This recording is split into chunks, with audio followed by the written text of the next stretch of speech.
Kylan Schulte and Crystal Turner are newly married.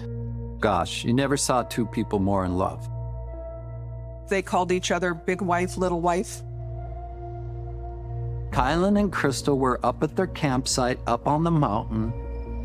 They see this man creeping around their campsite.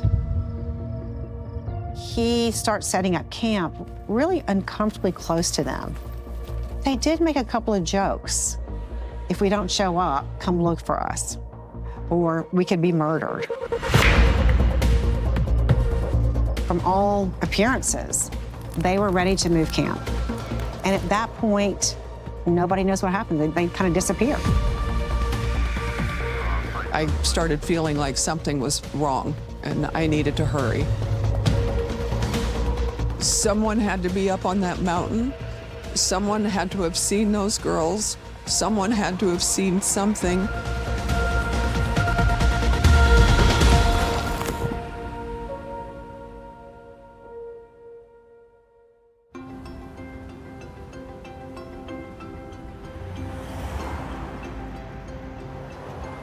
It's the end of the working week and Kylan Schulte and Crystal Turner are getting ready for a night out.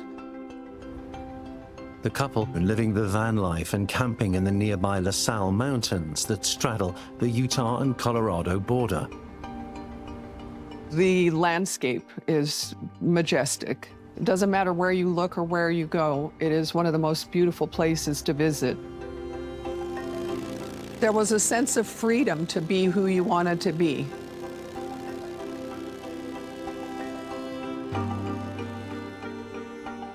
Kylan and Crystal are still buzzing from their recent wedding.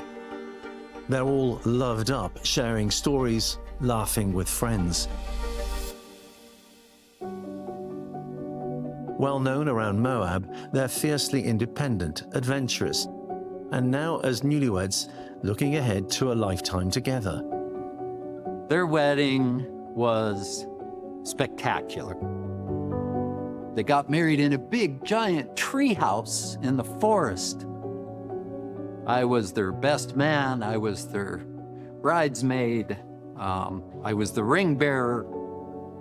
Oh gosh, you never saw two people more in love. They loved the outdoors. They loved camping. They loved dipping in the creek. They loved their privacy. And they were also newlyweds. So they kind of enjoyed that type of atmosphere. I think just the freedom of being able to lay under the stars, which the skies in Moab are phenomenal. They're just phenomenal. We have strange, rare mountain features where the stone and the sand is so unique. You feel like you're at a foreign planet like Mars.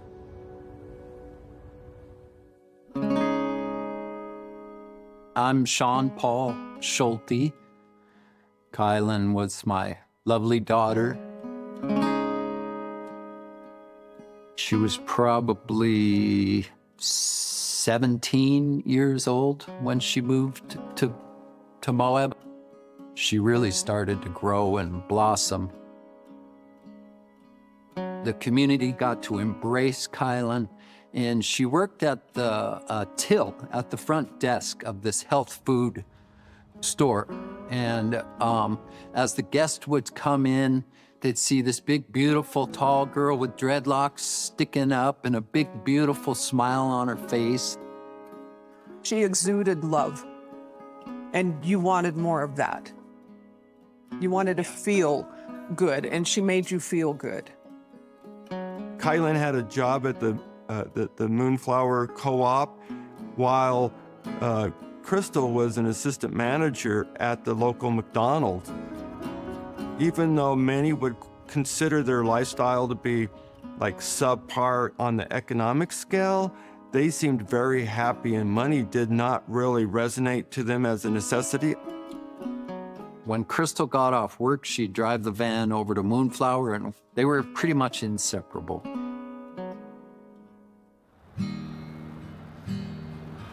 Kylan and Crystal meet in 2016. I was there the first day Kylan saw Crystal. So Kylan and I were hiking. Now, fast forward 2-3 years, Kylan looked at me and she said, I just want you to know that Crystal and I are together. And I had already knew, I already saw this blossoming, I saw this happening. I'm thrilled to death that you two are in this wonderful relationship together. And they were just, wow, thanks, Dad.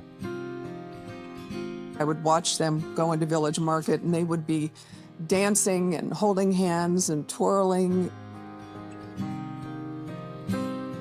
So Crystal was shorter and older and leathered up and rode a Harley. And Kylan was tall and young and beautiful, and she was the flower, you know. They were leather and lace, they really were.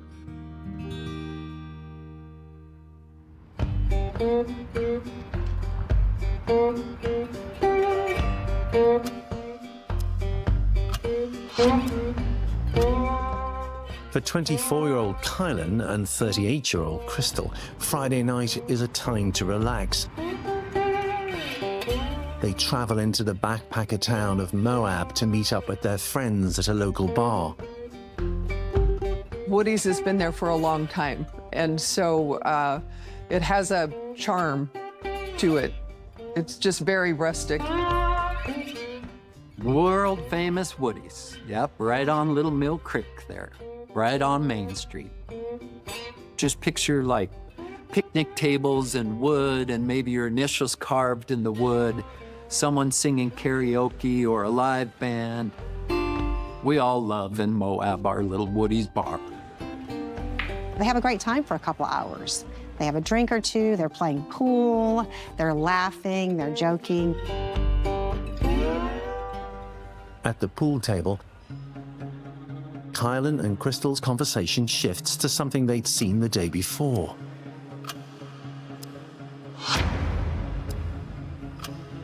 They had witnessed a disturbing argument between a young couple in town.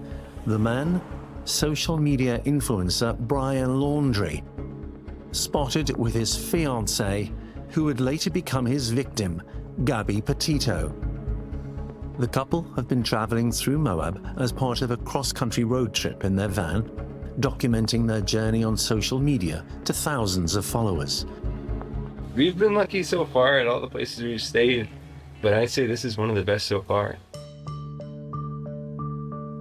So wait till you hear this.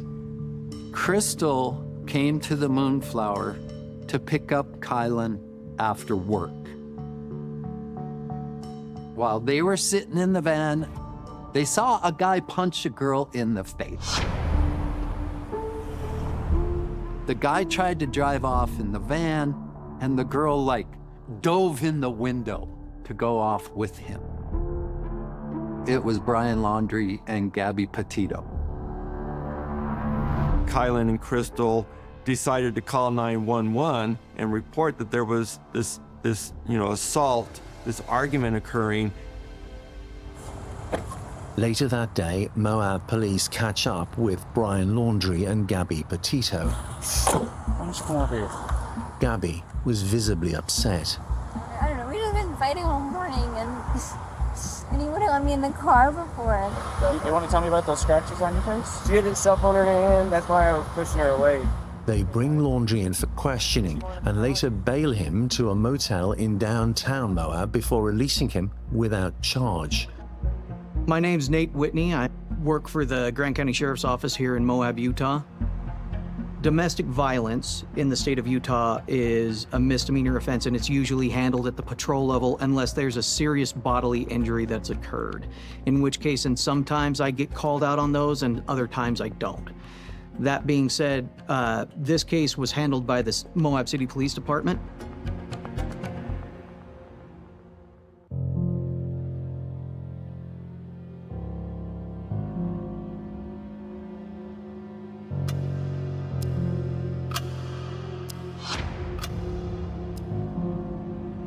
At the bar on their night out, Kylan and Crystal talk about another unsettling incident happening at their campsite. A strange man, another person living the van life, hanging around too close for comfort. They reported to their friends that there was a creeper dude camping next to them. Kylan and Crystal were up at their campsite up on the mountain, and somebody had howled like a wolf, and Crystal howled back. They can't recognize him. He's described as not having a shirt on, having a beard, and he howls, which they think is kind of odd, but also kind of funny.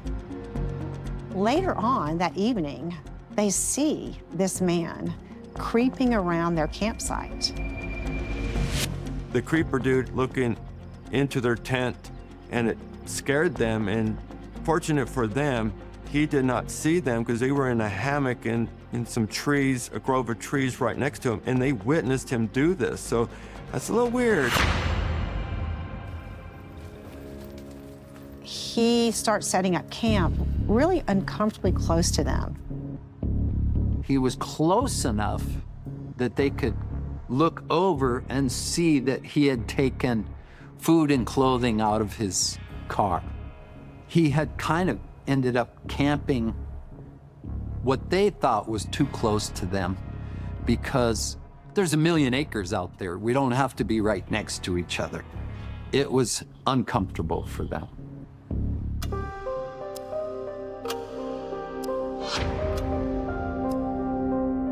As the night continues, Kylan and Crystal chat with their friends at the bar.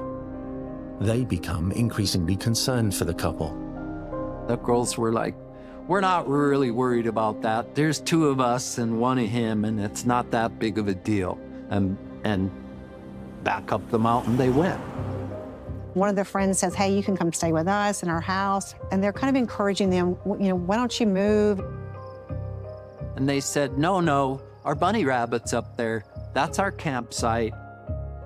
We love our privacy. We're going back up there. Ruth was Kylan's bunny rabbit, who was in a cage up there at their campsite.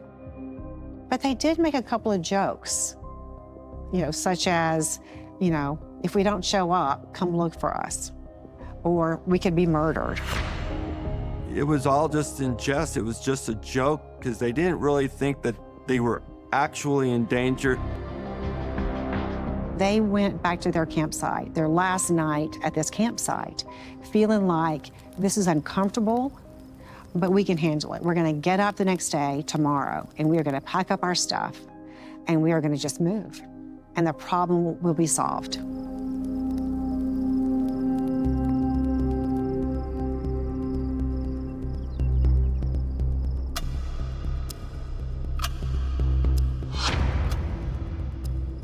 The girls got home to their tent about shortly after 1 o'clock in the morning.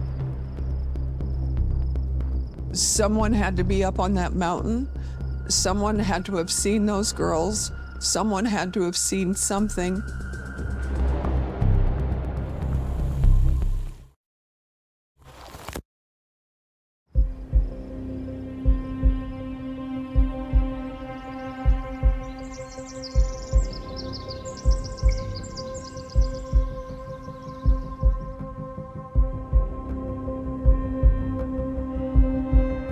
In the mountains, Kylan and Crystal are packing up after a creepy man sets up camp close to them.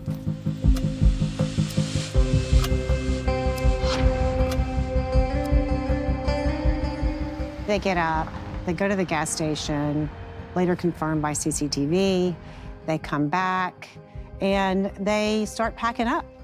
They put Ruth, their rabbit, in her cage. They're starting to gather their belongings. And, from all appearances, they were ready to move camp. And at that point, nobody knows what happened. They kind of disappear.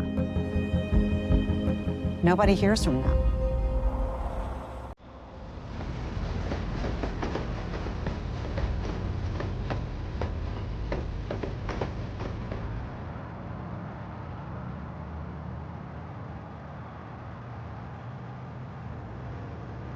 "800 miles away, Kylan's father, Sean Paul, gets a worrying call at his home in Montana. I get a call from Moonflower. She says, Sean Paul, I don't know how to tell you this, but Kylan has pulled a no-call, no-show. She's missing. And she said, wait, Sean Paul, there's more. Crystal. Because when Kylan came up missing, we called McDonald's. Crystal has missed 2 shifts. No call, no show. And I was like, oh, whoa. I called the police and I said, you need to put an APB out on my girls. And they said, there's already an ATL. And I said, what's an ATL? They said, attempt to locate. Crystal and Kylan had told people that they worked with that they were camping near the Warner Lake camp area. Warner Lake is a 45-minute drive from center of Moab. It's just a vast area, and people have a hard time understanding that there's just so many places where these girls could have been.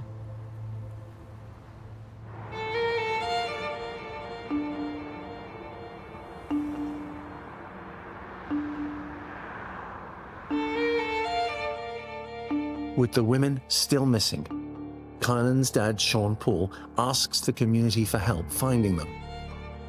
Kylan's dad starts sending out messages on social media, on Facebook, basically begging people from Moab who knew Kylan and Crystal to look for them. He's like, I can't find them, they're missing. Please help me find my girls. One of the people who sees these Facebook messages is Cindy Sue Hunter. Sean Paul put the post up on August 17th, and I read it that morning as I was going through my regular routine. I'm hearing a voice. It's more of a gut feeling sensation. You're gonna go. You have to go. I just felt an urgency and that this was really important. So I finally called him and I said, Sean Paul, is this normal? Do the girls normally no show, no call? And he said, no.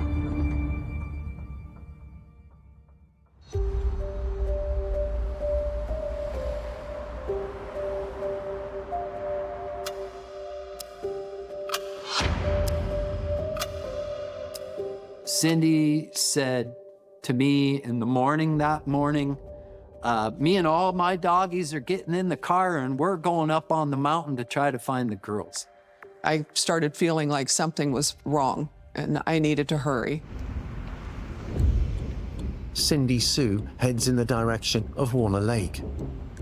She's aware that Crystal and Kylan often don't camp in the more popular locations or the organized campsites. They often camp away. So she's going everywhere that she can, looking for them.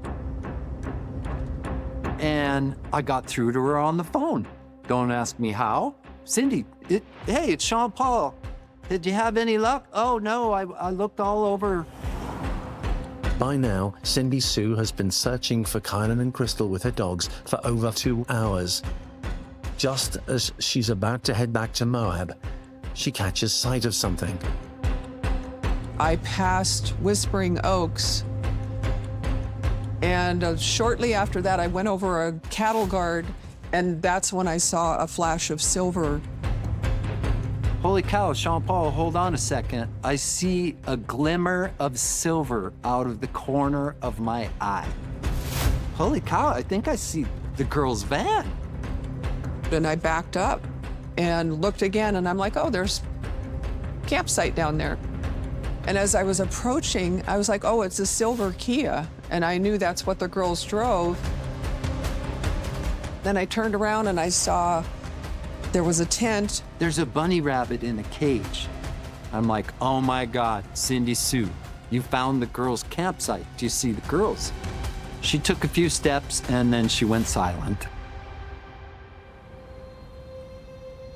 I look to the left and I see a body, and I immediately just turn away.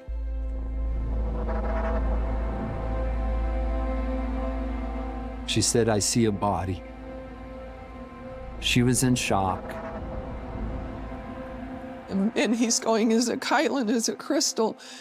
And I don't want to tell him it's Kylan. I know it's Kylan because she's so much bigger than Crystal. And I tell him I don't know. And I look again, and then I have to tell him that it's his baby girl. Of course, I'm losing it. I'm in Montana distraught. I'm on the floor like a puddle. I don't know what's going on. All of a sudden, she sees Kylan in a creek, clearly dead from multiple gunshot wounds. She's naked from the waist down. He asked me then if I see Crystal, and I don't. And I said, I'll go look for her. And Sean Paul started screaming, no, get back in your car. They could still be out there. And that's when fear hit me.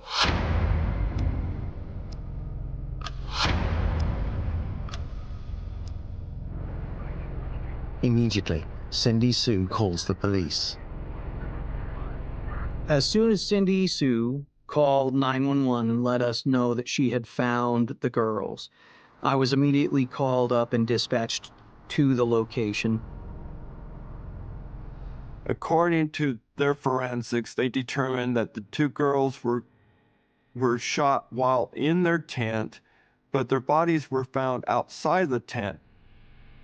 Kylan was found face down in a small stream nearby, and Crystal's body was found a dozen yards or meters further away. Their campsite. Over here, somebody had a campfire ring. Myself and former Lieutenant Kim Neal started processing the scene. We had to do that fairly quickly because there was a big storm head coming in. We were worried was going to wash away even more evidence. There was blood underneath the mattress in the tent, but not next to the mattress. And then I remember wondering why one body was in one location of the creek and the other body was in another location of the creek. They both had been shot 5 times. I kept having this sense that I need to hold the bunny, and I just wanted to keep her safe for the girls. And then when I got home, I realized I wasn't okay and that I couldn't take care of the bunny. I mean, I couldn't function. We were behind the 8 ball the entire time. It turns out that the homicide happened on August 14th. The bodies weren't discovered till August 18th. From my training and from the stuff that I've studied, I felt like this was more of a crime of passion, especially with the amount of injury, the amount of gunshots fired, the things like that.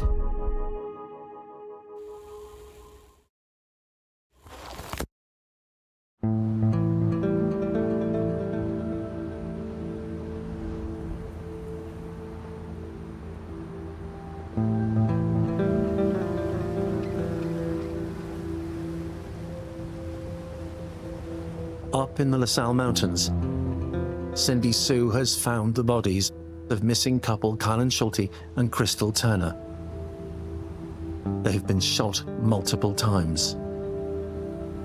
Based on the ballistics, they were actually killed while in their tent.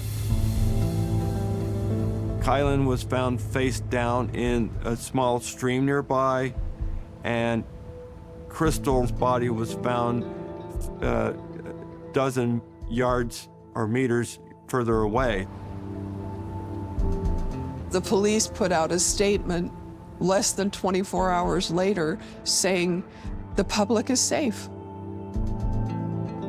They did a press release and we're all going, wait a minute, what do you mean we're safe? How do you know that?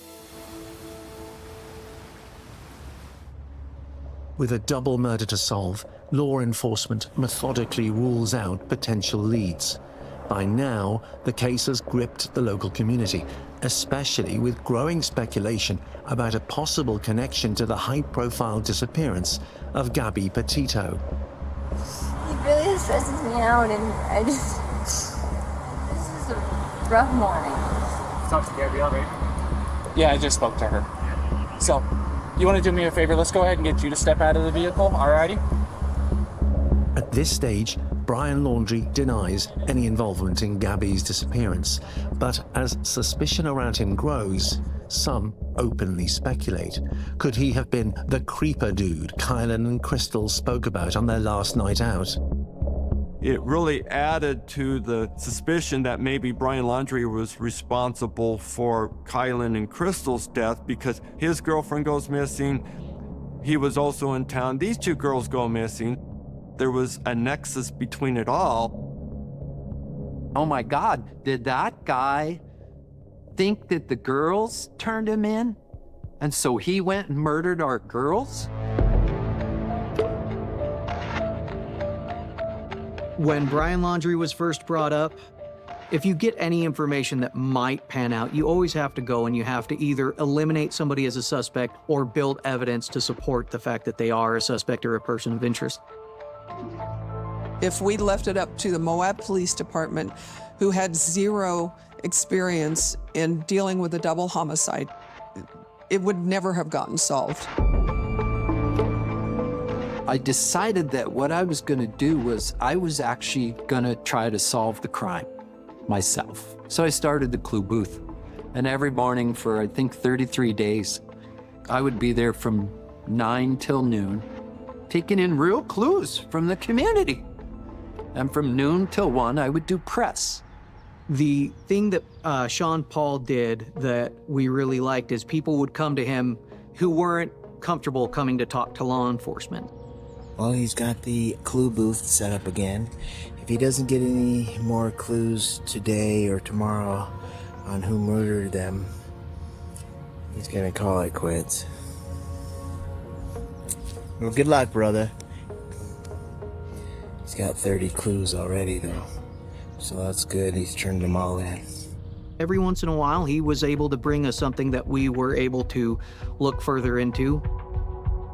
So we didn't know if it was Brian Laundrie. Keep in mind now, I have my Clue Booth and everything's happening all at once here. All of these things intersected and happened at the exact same time as my girls went missing.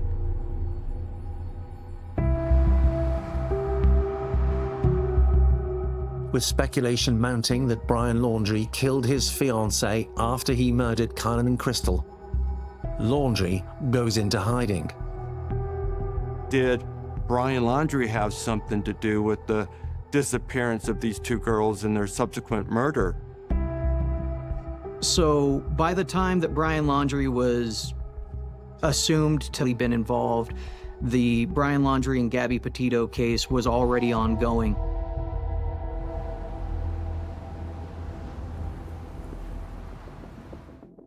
For Kylan's father, Sean Paul Schulte, and the many others now closely following the case, one of the key suspects is about to be ruled out. Brian Laundrie has taken his own life. But before doing so, he writes a confession, tellingly, however, not to the murders of Kylan and Crystal. Meanwhile, after overcoming significant challenges, police secure a crucial piece of evidence: cell phone records. This breakthrough could finally determine who was and wasn't in the area when Kylan and Crystal were killed. They had the cell phone records. In the cell phone data, we were able to confirm that Brian Laundrie and Gabby Petito were not in the area at the time of the homicide. But while one theory is now dismissed, the real killer is still out there.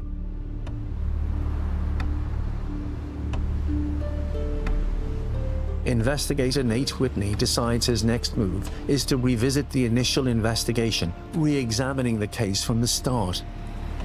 We decided to just hit everything from the very beginning really hard again, and we ended up getting a warrant and seizing Cindy Sue's phone.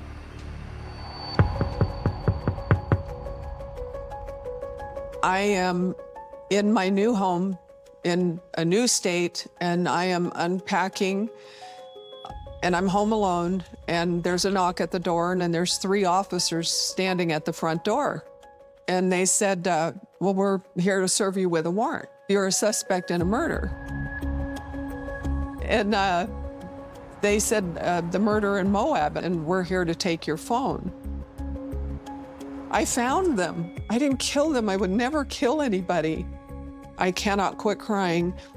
I completely am losing myself. I'm overwhelmed and in shock. They took my phone.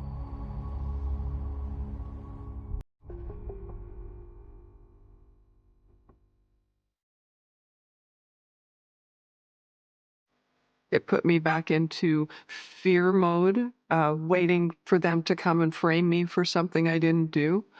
And then less than a month later, they do the announcement that they know who did it. And I'm just going, wait a minute. Then why'd you serve me with a warrant and say it was a suspect if you know who did it? And that's why I had such a hard time accepting that they had caught the killer or knew who the killer was. Because why would you do that to somebody? Anytime somebody is murdered, you look at the family, you look at friends, you look at the person who found them. You look at everybody as if they could potentially be a person of interest until you can prove they're not. When we see Cindy Sue's phone, it was to make sure that what she had told us about her whereabouts and who she had talked to and what she had said was true. Cindy Sue should have had a ticker tape parade and been given the key to the city, not treated like a suspect.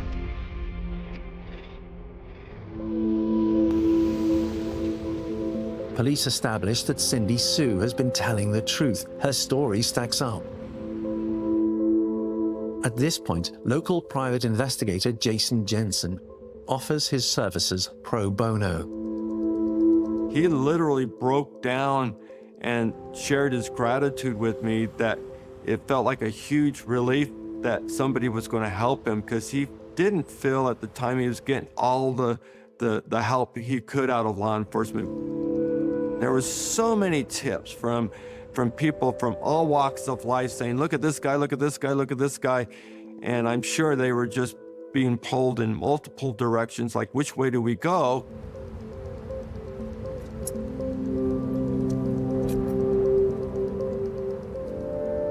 This is where Crystal and Kylan camped, and the creepy dude was most likely right there. As Sean Paul and Jason Jensen work, gathering clues and speaking to the local community, one name keeps coming up. Clues came in about Adam Pinkowitz. The clues were from Crystal's workmates, from McDonald's. Adam Pinkowitz was somebody who seemed to be somewhat estranged from his family. He also lived the van life. He was living out of his car, which was a Toyota Yaris, an unorthodox car to be living the van life in, but he would have a tent. He had had a significant other, a man that he had dated for a while. They had also been somewhat disconnected for a few months at the time that he moved to Moab. Adam Pinkowitz, who's been traveling across America to find a job, is now working at the same place as Crystal Turner. But they're not on the same shift pattern. The pair never works together, their paths rarely cross, and during the COVID pandemic, they are always required to wear a mask when on shift. Adam and Crystal worked at the same McDonald's, but Crystal was the morning shift, Adam was the night shift. They never worked at the same time together. Adam Pinkowitz, who's been camping to save money, has a plan to move on once the summer comes to an end. But in the meantime, there's been some friction with his colleagues.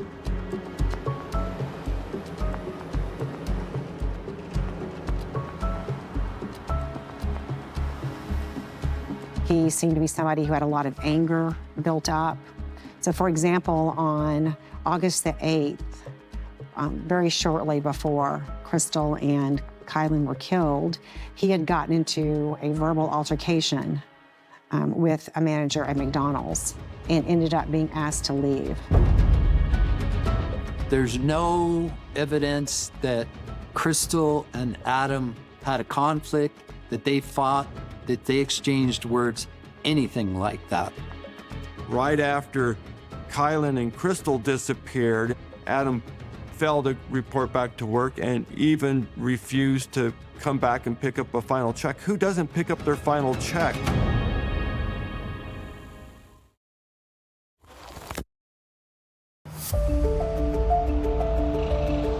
The investigation now turns to every fine detail, re-examining distance surveillance footage from the weekend of Kylan and Crystal's murder. At 11:48, one particular camera, positioned over a mile from the crime scene, picks up what sounds like faint gunshots echoing in the distance. Shortly before those gunshots, another surveillance camera records a small black Toyota Yaris making its way up towards the couple's remote campsite. Exactly 66 minutes later, the same car is seen coming back down the same road, away from the crime scene. One of the vehicles that stood out to them as being unusual was a black Yaris, a little teeny compact car. Greg MacArthur's actually the detective that while watching the footage of all these cars going on the LaSalle Loop Road, he picked out the black Yaris, and for some reason it stood out to him. It didn't fit in his mind, and he stuck with it.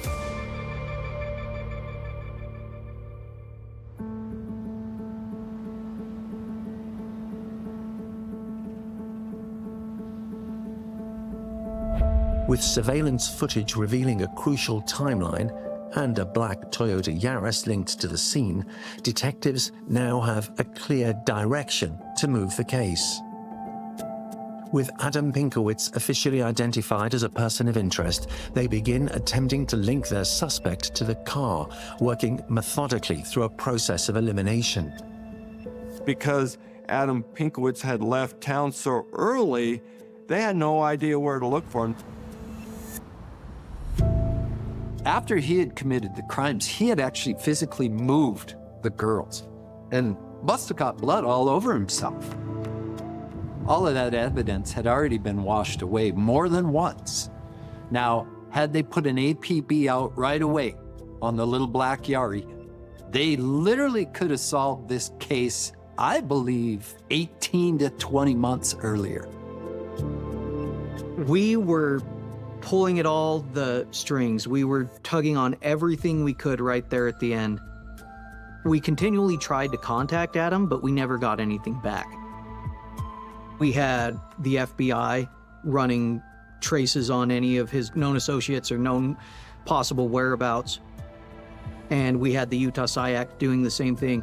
They came to the same conclusion that he was still receiving mail in Hollywood, Florida. And that's what cracked that case.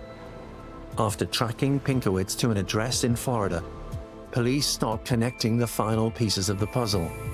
Until we got to Florida, and Hollywood PD, thanks to them for helping us solve this, was able to pull up an old incident that Adam Pinkusevich was associated with a black Yaris. With the suspect's registration plate now identified, police can trace Adam Pinkowitz's movements in the aftermath of the murders, bringing them even closer to uncovering the full picture. His vehicle popped up on the radar in Waterloo, Iowa.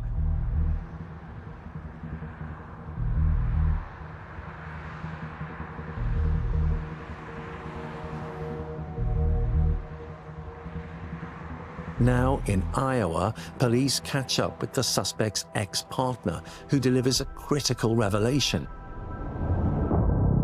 The main suspect, Adam Pinkowitz, is already dead. He had actually committed suicide within weeks of his departure from Utah from Moab. In fact, he took his life on September 24th of 21, just weeks after leaving here. Detectives also find another key piece of evidence. Eventually, law enforcement caught up with Adam Pinkwitz's significant other. When law enforcement contacted him, he said, "This is about a murder in Utah, isn't it?" And what he explained was that Adam told him he killed a couple of women in Utah. This lover of Adam's told us details about the crime scene that the only person who would have known these details was the killer themselves. Pinkowitz leaves a suicide note, revealing a possible motive. His suicide note that was found in Iowa, he did go on a pretty big rant. He indicated that he had to contend with an unhappy work environment where they complained that he didn't work fast enough, and he was working with liberal lefties, referring to his lesbian managers. He brought up the fact that he was tired of being told what to do by these women. So I don't know if they were telling him to quiet down in his camp or to stop working on his car or to stop playing his music loud at night. We just don't know. There was a lot of disturbing discoveries about Adam Pinkwitz. When they were going through his phone, they saw that he would have notes about how he had these cravings to rape and to murder people. To shoot 2 people. I can't even climb into that darkness. I don't even know how to process that.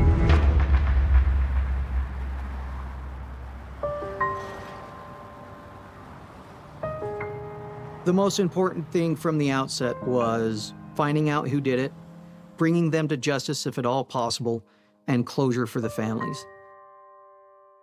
They got to bury their daughters, and they got to know what happened, as tragic as it was. They weren't left with those questions looming over them, which so many families have to deal with. What we can pretty well learn from this experience is that if you really put your effort to it, like Sean Paul did, he can actually get the community to band together, and a bunch of volunteers can have a significant impact on a case like an unsolved murder or a missing person that law enforcement can't do alone.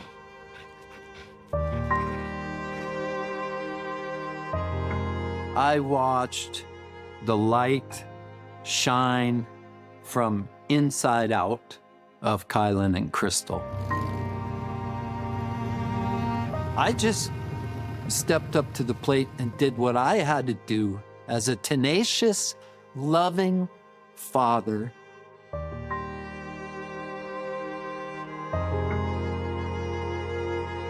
In 2022, Adam Pinkowitz is officially identified by police as the killer of Kylan Schulte and Crystal Turner. A drifter with a violent past, he took the lives of 2 women who'd just begun their journey together, condemning them to their last night out.